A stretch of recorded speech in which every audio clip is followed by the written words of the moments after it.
No dije que lo militemos fuertemente, que garanticemos la llegada a Venezuela por vía de la embajada y por vía de todos los contactos que podamos tener. Me parece que puede ser un documento útil, no digo para decidir el voto, pero por ahí en algunos sectores de la izquierda venezolana que dudan, por ahí podemos decidir algunos votos, y en todo caso queda muy clara la posición. Hay que mandárselo por Michetti a Venezuela. Sí. Bueno, habría que mandar. Hay bebedor a Michetti. Ah, ahí hay una idea, va Michetti y bebedor, así que podemos pedirle. Con Pinedo.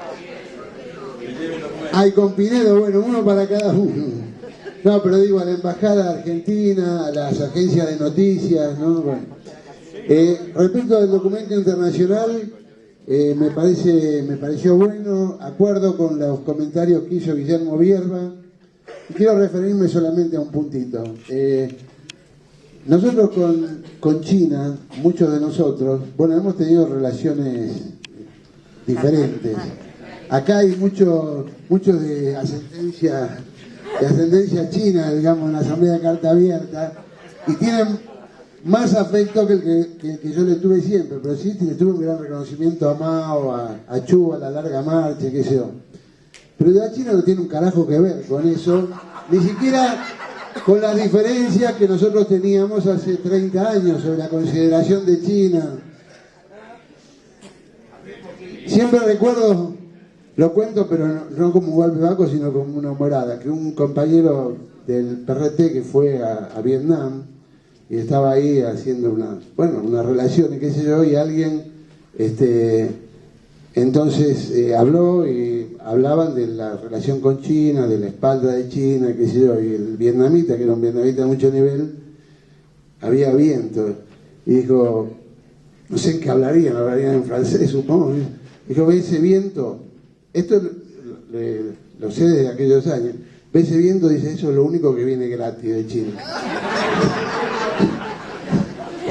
Bueno, pero eso igual era una China. Hoy la China es un país de enormes desigualdades, es un país que en gran medida aplica políticas neoliberales en su construcción, es un país de ricos, de ultra ricos,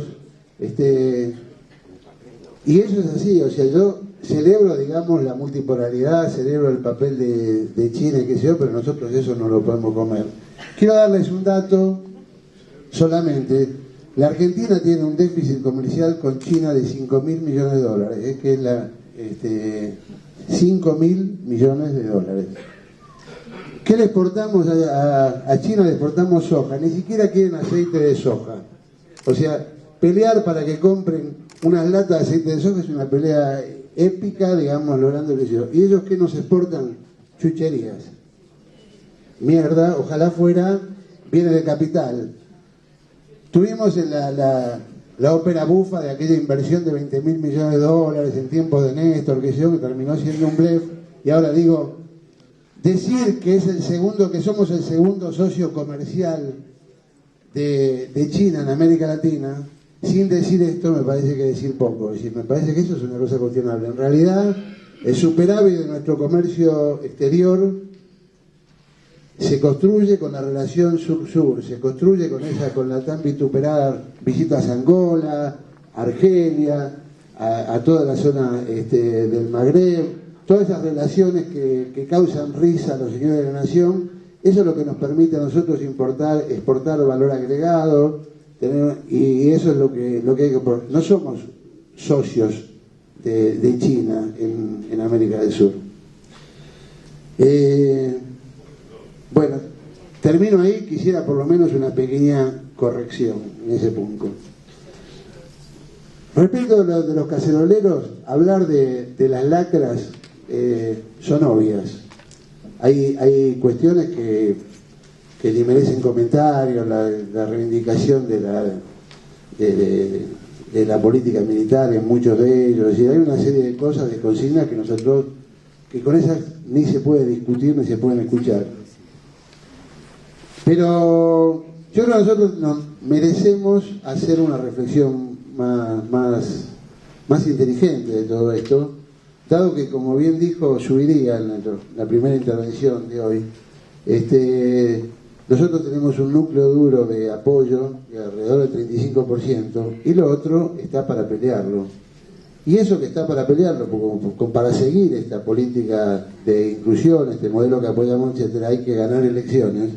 Eso otro lo tenemos que hacer con inteligencia, tenemos que saber quiénes son aquellos a los cuales tenemos que convencer de esta política. Es siempre un partido a dar. Entonces, un primer problema que tenemos es de ver qué cosas son las clases medias, que siempre fue una dificultad para los que venimos de la tradición marxista, siempre fue una dificultad, pero era una cosa que estaba ahí. O sea, era fácil cuando se trataba de los sectores campesinos, de medios que tenían sus terrenitos, pero acá nosotros la clase media argentina es una clase muy compleja en su composición. Lo que hoy llamamos clase media, en su gran mayoría, son asalariados. Son asalariados que tienen ingresos de entre 4 y 10 mil pesos. Es decir, y muchos de ellos son gremios industriales también. Es decir, son clase media porque su condición, la relación del hecho de vender su fuerza de trabajo, no agota su consideración. Son culturalmente de clase media, tienen gusto, tienen aspiraciones. La mitad de ellos por lo menos manda a sus hijos a la escuela privada. Yo diría que de acá, la mitad de sus hijos y nietos de los que están acá mandan a los hijos a la escuela privada, que es un signo también. Es decir, hay muchas cosas que lo constituyen como tal. Para esos, como bien dijo Osman, hay muchas medidas que se han tomado, que se han explicado mal y que se han aplicado ridículamente. La primera de ellas es la del dólar, que es una gran medida, es una gran política que yo apoyo con todo, pero digo yo, ¿para qué carajo lo vas a tener a un tipo con los huevos en la garganta hasta 5 días antes de tomar el avión a ver si le vas a dar o no le vas a dar los dólares? Eso no es una cuestión que decida nada, que decida ninguna cuestión política. Hay una serie de medidas de ese tipo, de poner claras las normas por las cuales un tipo va a tener o no va a tener los dólares, porque nosotros nos podemos enojar, pero ya Perón discutía con la dolarización cuando le decía quién vio un dólar, pero cuando lo decía era porque efectivamente había una presión. Bueno, no podemos enojar con que el país sea el mayor tenedor de dólares fuera de los Estados Unidos, pero ¿qué vamos a hacer? Si nos enojamos, nos jodemos. Lo que tenemos que hacer es tener una política. Hay un sector de la clase media que siente que en eso se protege, y nosotros tendríamos que ser muy claros y tener que hacer medidas absolutamente claras para no regalarle eso. Pero hay otras cosas que ni siquiera son de astucia, de táctica, o de una simple justicia explicativa, informativa, etcétera, que yo creo que son claramente injusticias.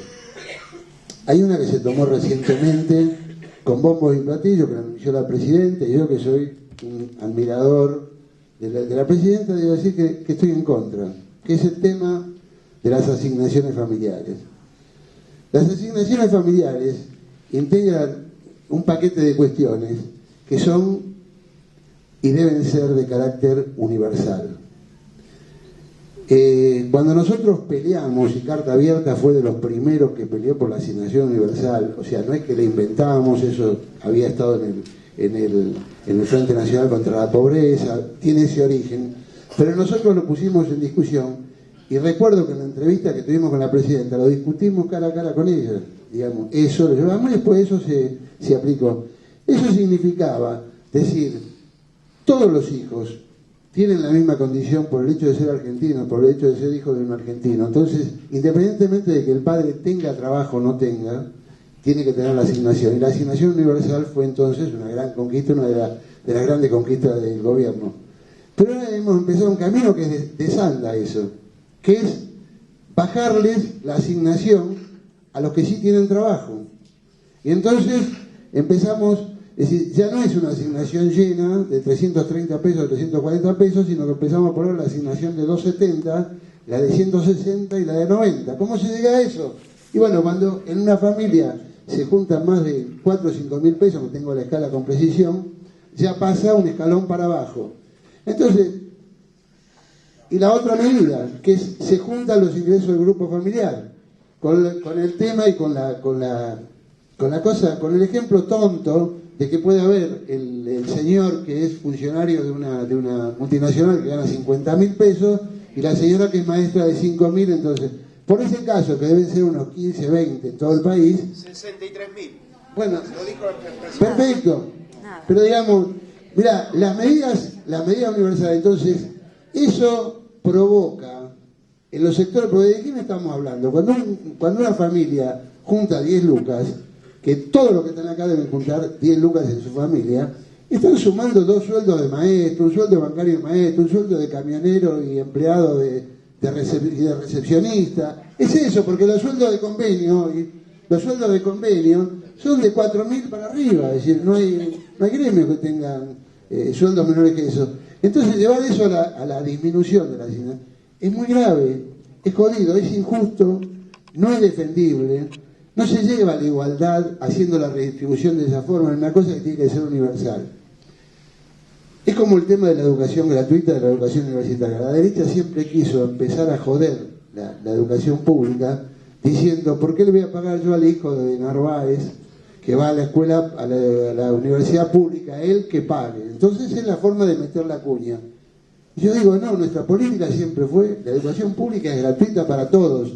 Nosotros al hijo del millonario lo que hacemos le cobramos impuestos, no le cobramos la educación pública. Las cosas que son universales son universales. Entonces yo creo que eso hay que reverlo y corregirlo, que es una perfecta boludez. De la misma forma que es una boludez que un tipo pague impuesto a las ganancias cuando supera los 6.000 pesos, son salarios comunes que cobra un docente, que cobra un directivo, que cobra, no son salarios de rico, nadie puede pensar que eso, me parece que esas medidas también hay, porque yo creo que esta movilización no expresa eso todavía, pero corremos el riesgo que conecte con eso, corremos ese 20% en disputa, nosotros lo tenemos que disputar de forma absolutamente inteligente. La inteligencia tiene que ser una inteligencia táctica y además tiene que ser, sobre todo en las cuestiones de justicia, y esta es una cuestión de estricta justicia que está muy mal. Tampoco se trata de financiar al Estado, entonces para no desfinanciar al Estado hay cosas que claman al cielo, que tienen ya más de 35 años. Martínez Díaz modificó el impuesto a la herencia para beneficiarse. En el año, yo lo he dicho ya repetidas veces y voy a romper la bola todavía, sigo con eso. Ese es un impuesto que hay que reponerlo rápidamente, que está en todo el mundo y que es increíble que la democracia no se haya planteado reponerlo. Hay que imponer la renta a las inversiones financieras. Eso también, eso sí es justicia. Hay que reponer las cargas sociales empresarias, la parte que Cavallo le regaló a los empresarios, por lo menos a nivel de las grandes empresas. Y con eso sobra para estas cuestiones en las que aparentemente sería poner a los grandes salarios de 6.000, 7.000 pesos, a contribuir. Es una cosa que realmente nos va a poner en una situación muy difícil de discutir ese 20% que tenemos que conquistar para poder seguir adelante con este camino emprendido en el 2003. Bueno, nada más, compañeros.